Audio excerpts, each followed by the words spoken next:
Irmãos, eu quero convidá-lo a abrir a sua Bíblia em Mateus capítulo 11. E nós vamos ler um texto muito conhecido, que eu já ministrei algumas vezes aqui, que está no meu coração nessa noite, Mateus 11, 28. Está no meu coração. Quero falar um pouquinho nessa noite sobre o nosso descanso em Deus e a urgentíssima que nós temos de aprender a descansar em Deus, a confiar em Deus, a repousar em Deus. Quando um ser humano fica preocupado, ou quando um ser humano sai debaixo do governo de Deus e tenta andar com as suas próprias pernas, fazendo a sua vida, carregando a sua vida com a sua própria força,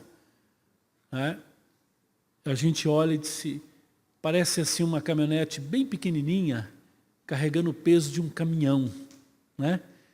Você já viu essa cena assim, uma caminhonetezinha bem pequenininha assim, com peso, uma carga de um caminhão, as molas arriadas, os pneus a ponto de estourar, e a sensação que a gente tem é que vai quebrar. Irmãos, nós somos feitos para Deus e só em Deus nós nos realizamos. Nós somos feitos para Deus e só em Deus nós temos descanso para a nossa alma. Se nada nesse mundo pode nos satisfazer, não tenha dúvida de que nós não fomos feitos para sermos preenchidos por coisas desse mundo. Nós somos feitos, criados para a glória de Deus, para sermos plenos da pessoa de Jesus Cristo. Nós estamos estudando Colossenses diz que Jesus é o pleroma de Deus, aquele que plenifica todas as coisas, preenche todos os espaços da nossa alma. E esse texto, então, é um texto que vai nos chamar, nos puxar para Ele. Jesus está fazendo um convite para mim e para você nessa noite. O texto sagrado diz assim: vinde a mim. Quem? Todos os que estão cansados e sobrecarregados, e eu vos aliviarei. Verso 29 diz: tomai sobre vós o meu jugo e aprendei de mim, porque sou manso e humilde de coração, e achareis descanso para a vossa alma, porque o meu jugo é suave e meu fardo é leve. Aleluia. Ah, Senhor, queremos aprender, Senhor, a descansar em Ti. Queremos aprender, Senhor, a confiar somente em Ti. Queremos aprender, Senhor, a nos colocar nos Teus braços. Pai, nós estamos tão sobrecarregados. Nós estamos carregando cargas que não são nossas, Senhor. Nós estamos com excesso de peso, de preocupações, de ansiedades. Isso tem sufocado a nossa alma, isso tem angustiado o nosso espírito.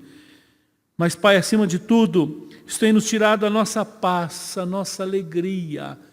Ah, Senhor, quantas pessoas tristes, vivendo tristes por não encontrar esse descanso. Tenha misericórdia de nós, Senhor. Fala ao nosso coração, em nome de Jesus. Amém. Amém. Irmãos, o título desse sermão é Venha para Jesus. Venha para Jesus. Ou vá para Jesus. Busque o Senhor Jesus. É impressionante que Jesus, ao chamar, Ele diz: vinde todos que estáis cansados e sobrecarregados. Parece que nem todo mundo está se sentindo cansado. Tem gente que acha que dá para carregar sem Jesus. Tem gente que ainda acha que dá para levar sem se render a Cristo. Ele diz: mas aqueles que reconhecem nessa noite que estão cansados, que estão sobrecarregados, venha para Jesus. Irmãos, nós não precisamos carregar os nossos fardos. Nós carregamos fardos que não são nossos. Nós carregamos culpas que não são nossas. Nós carregamos medos que não são nossos. Nós carregamos preocupações que não são nossas. Nós carregamos tarefas que não são nossas. Nós tentamos fazer aquilo que é a parte de Deus e o que é a nossa nós não fazemos. A pergunta que eu quero fazer nessa noite é: você realmente conhece Jesus? Você realmente conhece o poder desse Jesus? Você conhece o caráter desse Jesus que é capaz de carregar você e o seu fardo? Eu estava meditando nesse sermão e eu me lembrei daquela ilustração que eu já contei várias vezes aqui, que ela cabe muito bem. O sujeito foi na cidade fazer compra, ele morava na roça e comprou muito mais do que talvez ele poderia carregar, e um fardo muito pesado ele colocou nas costas, naquele sol quente, caminhando de volta para o seu sítio, até que um vizinho fazendeiro passa por ele, para a caminhonete e diz a ele assim: olha, por favor, suba na caminhonete, que eu vou te levar. E ele sobe na caminhonete. Depois de andar um pouco, o motorista olha no retrovisor, fica perplexo ao ver que aquele peso está todo nas costas daquele lavrador. Ele está em pé, com o saco nas costas, segurando firme na caminhonete, mas com o peso nas costas ainda. E aí ele para a caminhonete, encosta e olha para ele e diz: meu vizinho, o que é isso? O senhor carregando esse peso? Coloca no assoalho da caminhonete, por favor. Ele disse: não, meu vizinho, o senhor já está fazendo muito de me levar, deixa que o peso eu levo. Irmãos, nós fazemos isso com Deus. Nós fazemos isso constantemente com Deus. Depois nós temos ansiedades, depois nós temos gastrites, depois nós temos doenças psicossomáticas, depois nós temos dificuldade de dormir, dificuldade de comer, dificuldade de viver. Depois nós nos estressamos tanto, porque nós estamos carregando pesos que não são nossos.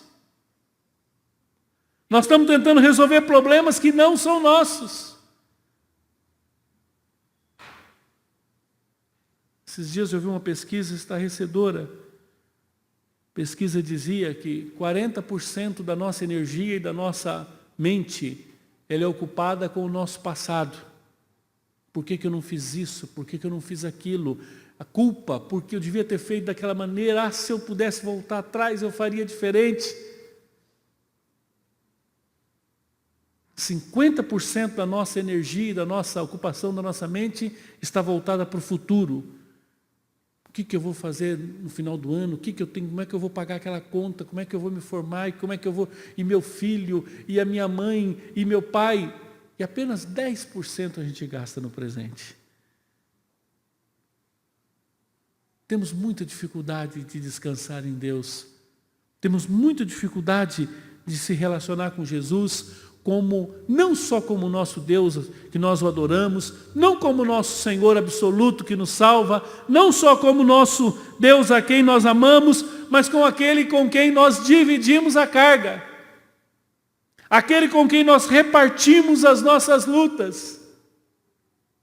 Parece que a gente só vai para Jesus quando a gente não aguenta mais. Parece que a gente só dobra o joelho quando não tem mais jeito. E o Senhor vai nos ensinar essa noite um caminho diferente. Eu queria perguntar para você nessa noite, como que você se relaciona com Jesus? Que tipo de relação você tem com Jesus? Você se achega até Ele? Você reparte os seus pesos, as suas cargas com Ele? Você descansa nele?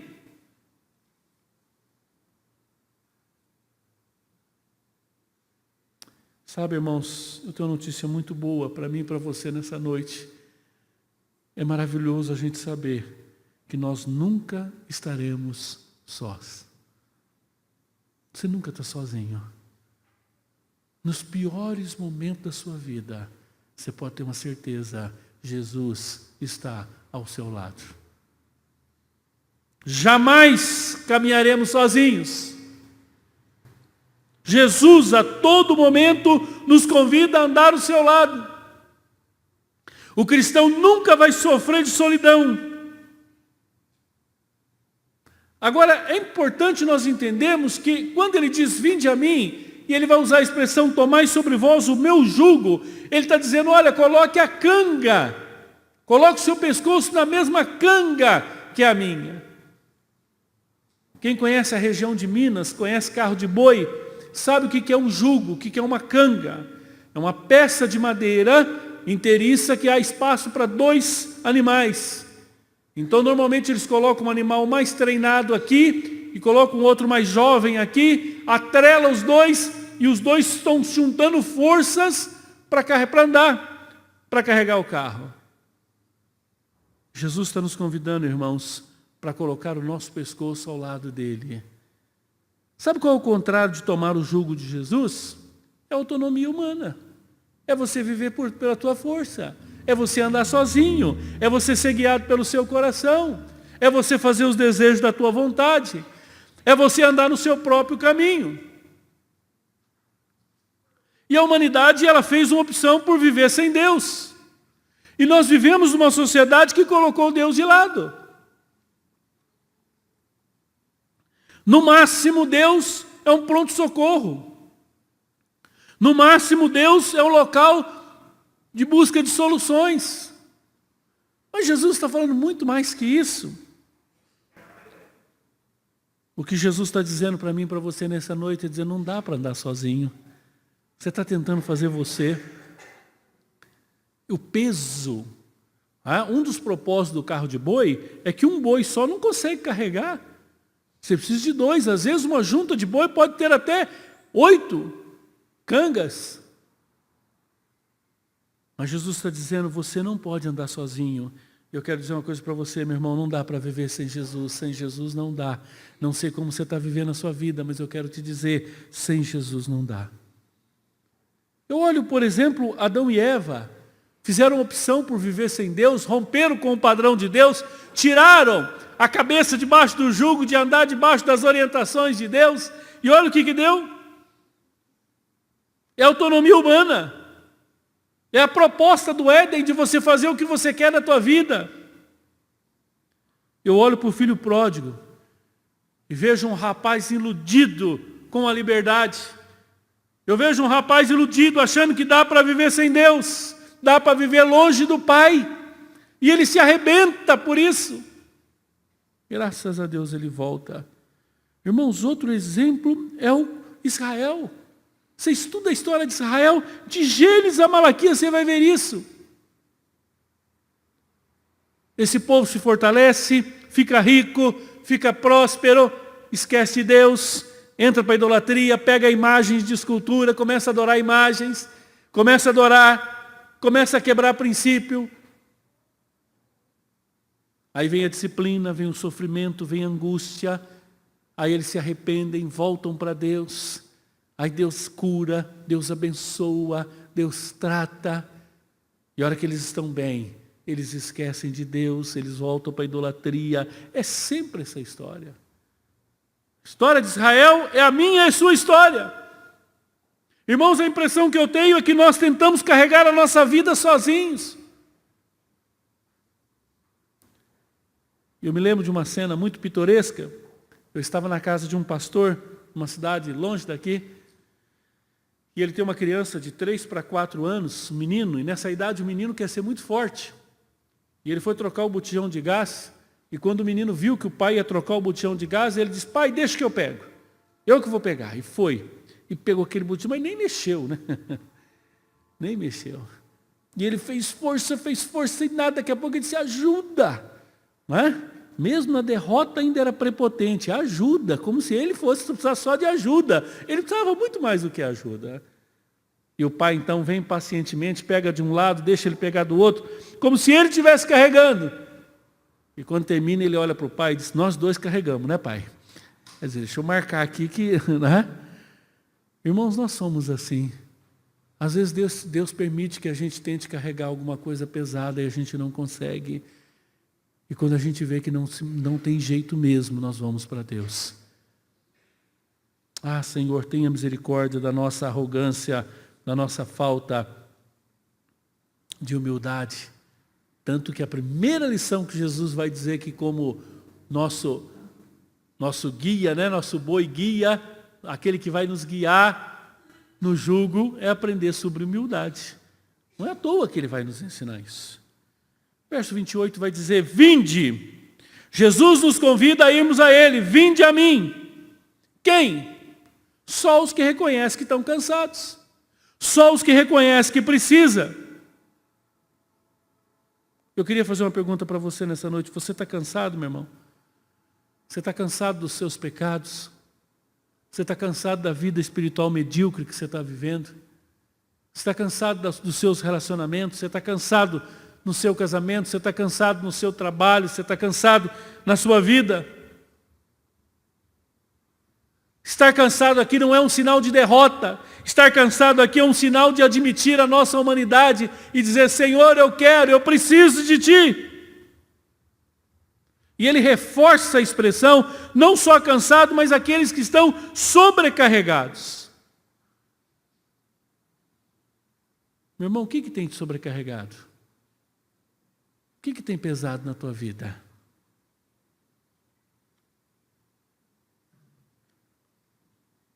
Jesus está dizendo: olha, vinde a mim, eu vou te mostrar um outro estilo de vida. Você está cansado? Você está sobrecarregado? Eu quero te arrumar um descanso para você. Normalmente a gente vincula descanso como não fazer nada, né?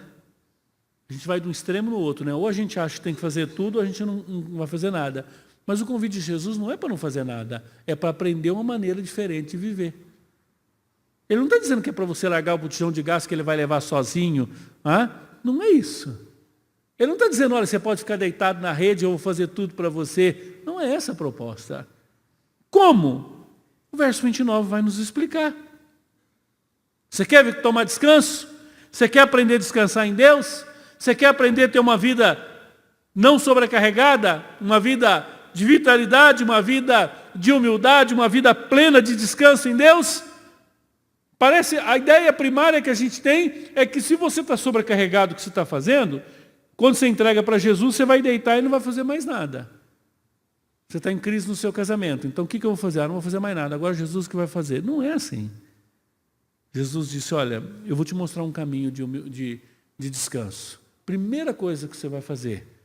Eles vão trabalhar? Eu disse: Senhor, mas eu estou cansado. O Senhor vai me arrumar mais serviço? Ele disse: só que nós vamos trabalhar diferente agora. Agora vai ser do meu jeito. Coloca teu pescoço do lado do meu. Tomai sobre vós o meu jugo. Jesus nos aconselha a substituir o nosso jugo. Nós já tínhamos um jugo. Nós já estávamos atrelados. Tomai sobre vós o meu, diz Jesus. Deixa o seu, pegue o meu.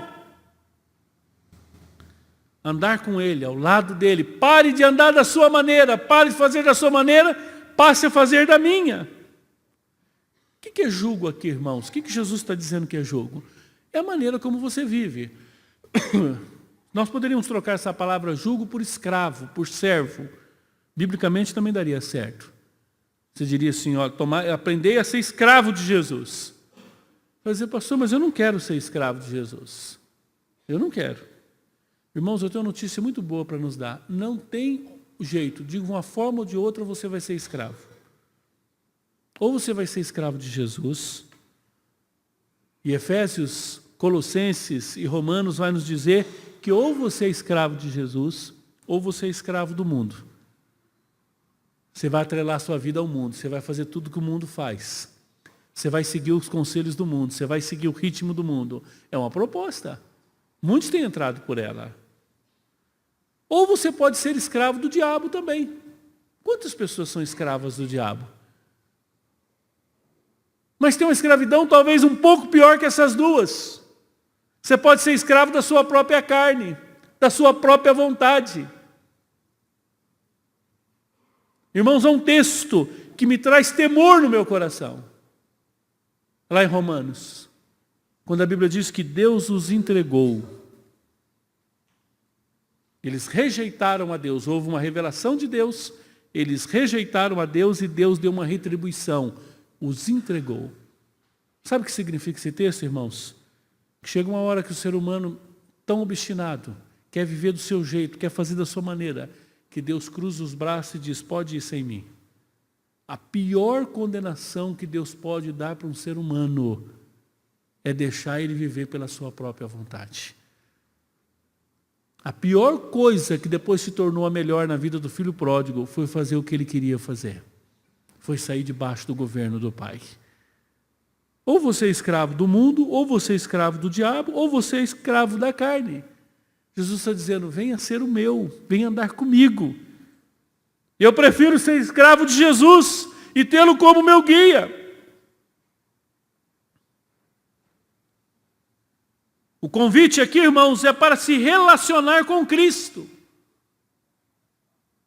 Colocar no mesmo jugo. Aliás, essa expressão, por isso que essa expressão é usada no casamento. Você pega um homem e uma mulher e coloca os dois juntos e eles vão atrelar os seus caminhos. Daí a expressão cônjuge. A expressão cônjuge significa no mesmo jugo. Jesus está dizendo, olha, coloque o seu pescoço junto do meu. Venha andar do meu jeito. Eu até gostaria que você colocasse o verso 30 para a gente. Ele diz, porque o meu jugo é suave e meu fardo é leve. Você vai dizer, Senhor, por quê? Eu vou ter uma vida boa? Não, é porque Jesus é mais forte que nós e Ele carrega. É porque Jesus é aquele que está do nosso lado. A Bíblia diz, irmãos, que nós acharemos descanso. Verso 29 diz, olha, a hora que você tomar o seu jugo, a hora que você tomar sobre vós o meu jugo, a hora que você começar a andar comigo, você vai ver, eu sou manso e sou humilde de coração. Sabe o que você vai encontrar nesse caminho do meu lado? Você vai achar descanso para a vossa alma. Irmãos, nós precisamos aprender duas coisas, ser guiados por Deus e descansar em Deus. Aliás, uma coisa puxa a outra. Quando você é guiado por Deus, você acha descanso em Deus. Sabe de onde procede todos os nossos sofrimentos? Todos os nossos problemas? Do pecado, de quebra de princípios. A Bíblia diz que quando nós atrelamos a nossa vida a Deus, a Bíblia diz que quando você começa a andar ao lado de Jesus, Jesus começa a te ensinar o que você tem que fazer, como você deve agir, quais devem ser as suas decisões. Você está se matriculando na escola do descanso de Deus. Ah, irmãos, como nós precisamos aprender a descansar em Deus. Como nós somos rebeldes e tentamos carregar nas nossas forças. Quantas ansiedades, quantas preocupações tomam conta do nosso coração. Você sabia que a maior parte das nossas preocupações são coisas que há pouca possibilidade delas acontecerem? Você sabia também que a maioria das suas preocupações são coisas que você não pode fazer nada? Você não pode fazer nada. Eu achei interessante, até paradoxal, eu tenho um grande amigo, Maringá, um amigo muito querido, que ele morre de medo de altura. Se ele estivesse aqui nesse púlpito, ele não olhava muito para vocês, que ele tinha medo dessa altura aqui. Ele chega, é um senhor já de idade grande, forte, ele chega numa casa, ele não vai na sacada de jeito nenhum. Elevador panorâmico, nem pensar. Ele não sobe numa escada para trocar a lâmpada, ele morre de medo de altura. E assim ele fez uma viagem de avião. E eu encontrei e disse, rapaz, como é que foi? Uma escada, você tem medo de avião? Ele me chama carinhosamente de Paulinho, e disse, Paulinho, deixa eu contar uma coisa para você. Eu tenho tanto medo de altura, tanto medo, mas lá é tão alto, eu não posso fazer nada que eu não tive mais medo. Eu me entreguei para Deus, falei, agora, daqui não dá para fazer mais nada, não depende nada de mim. Não há nada, fechou aquela porta, ligou o avião, subiu, não tem nada que eu possa fazer. Então eu descansei. Sabe, irmãos, às vezes Deus precisa nos levar a esse ponto, da gente ver que não tem nada para a gente fazer, eu não consigo fazer nada. E aí você descansa, entrega e confia, e Ele carrega para você. Concluindo, irmãos, quem nos chama é o nosso Senhor Jesus Cristo. Ele é a fonte de toda a sabedoria. Ele é a fonte, Ele é a entrada da libertação. Ele é o caminho da paz. Ele é a entrada da justiça. Ele é a vereda da santidade. Ele é o portal da glória. Vinde a Ele, descansemos, confiamos as nossas obras. Hebreus vai chamar Jesus do nosso sábado. Ele vai dizer, Jesus é o nosso sábado, é o nosso verdadeiro descanso, é o Senhor Jesus. Irmãos, nós precisamos aprender a entregar tudo que nós temos e nós somos na mão de Deus e descansar e confiar que Deus está na direção. Eu termino com aquela ilustração muito simples de um avião que estava numa turbulência terrível, ameaçadora. E o menino estava muito sossegado, tranquilo, brincando com alguns brinquedos. Quando passou o pesadelo, o passageiro do lado disse, meu filho, eu fiquei impressionado com a sua coragem. Você não teve medo em nenhum momento? Ele disse, não, o piloto é meu pai. Meu pai que é o piloto, não tem nada para temer. Sabe, irmãos, nós devíamos descansar em Deus ao ponto de todas as vezes que a nossa alma começar a dar sinais de ansiedade, de preocupação, de medos e de culpas e de ansiedades, a gente possa dizer para o nosso coração, como o salmista diz, ó, se aquieta a minha alma, né? Porque está batido a minha alma. Eu e você possamos olhar para dentro da nossa alma e dizer, meu Pai é o piloto da minha vida. Deus está no controle de todas as coisas. Amém? Vamos curvar nossa cabeça e vamos orar.